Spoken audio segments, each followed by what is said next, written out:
মুসলিম শরীফের বর্ণনা 1322 নম্বর হাদিস।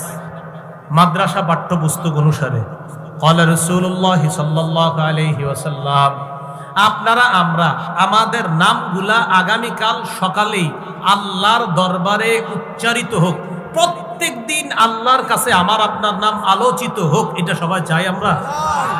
একদম সুযোগ, সুবর্ণ সুযোগ, প্রতিদিন আমার আপনার ব্যাপারে ফেরেশতাদের সাথে আল্লাহর কথোপকথন হবে প্রতিদিন। এবার হাদিস শুনুন।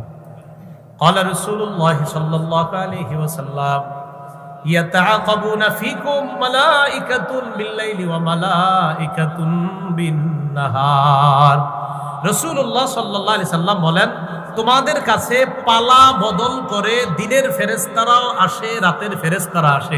একবার দিনের ফেরেশতারা আসে, একবার রাতের ফেরেশতারা। একটু ভাবেন তো, আল্লাহু আকবার, প্রতিদিন দুই দল ফেরেশতা আমাদের নিরাপত্তায় চলে আসে, একদল দিনের একদল রাতের। এখন রাতের ফেরেশতা আর দিনের ফেরেশতা পালা বদল করে আসে।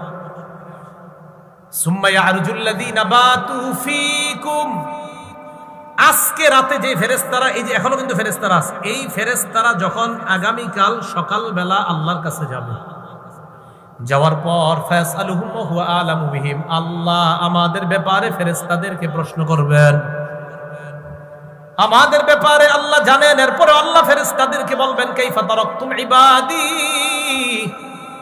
আমার বান্দাদের কাছে তোমরা গেলা, আমার বান্দাদেরকে কোন অবস্থায় তোমরা রেখে আসলা? ফেরেশতারা জবাব দিবে, আল্লাহ আপনার এক আজীব বান্দা, তারা আতাইনাহুম ওয়া হুম ইউসাল্লুনা তারাকনাহুম ইউসাল্লুন, আল্লাহ তাদের কাছে যখন গিয়েছিলাম আসরের সময় গিয়া দেখি নামাজের মধ্যে, আর এখন তাদেরকে রেখে আসলাম ফজরের নামাজে। আল্লাহ গেছি যখন দেখি আসর পড়ে, আল্লাহ এখন আসছি এগুলা দেখি নামাজ পড়ে। মাবুদ কি আজীব বান্দা আপনার, গেলাম যখন তখনও দেখি নামাজে, মাবুদ আসলাম যখন তখনও দেখি নামাজ।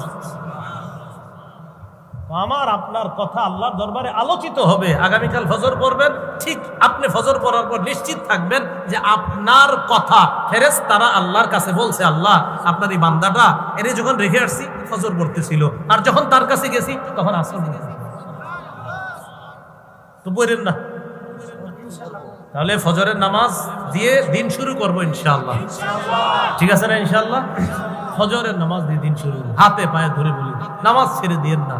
আমাদের ইমানদার, আমরা যারা মুমিন, আমরা যারা মুসলমান, আমাদের তো এটা একটা গর্বের বিষয় যে আমরা আমাদের রবকে কত সুন্দর করে পবিত্র অবস্থায় প্রতিদিন স্মরণ করি। আর মুসলমানদের এটা গৌরবের বিষয় যে আমরা আমাদের দিন শুরু করি আমাদের রবের ইবাদত দিয়ে। এর চেয়ে আর কি? আল্লাহ আমাদের সকলকে ফজর দিয়ে দিন শুরু করার তৌফিক দান করেন। আমিন।